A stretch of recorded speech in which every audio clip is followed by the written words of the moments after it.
এই যে আমাদের রান্না বসে যাচ্ছে, দিদা বসিয়ে দিচ্ছে, কাঠকুটো চলে এসেছে সবকিছু। আজকের আমাদের এখানে বোন দিদিমার পুজো আছে, তো সেই উপলক্ষে আমাদের এখানে বনভোজন হয়। আমরা আজকের এই মাঠে চলে এসেছি, সমস্ত কিছু নিয়ে এখানেই রান্না করে আজকের খাওয়া হবে। দিদা, এটা আমার দিদা।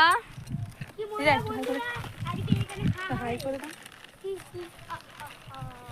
এই যে দিদা উনুন ধরাচ্ছে, এই ঘুটে কাঠ ওই সব সবজি টবজি বাড়ি থেকে কেটে কুটে সব গুছিয়ে নিয়ে চলে এসেছি।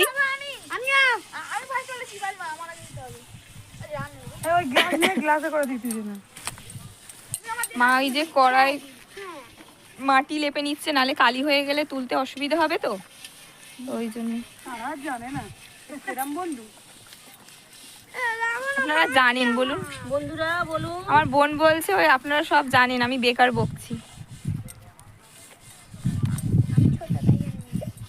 আর এই যে আমাদের পুচকু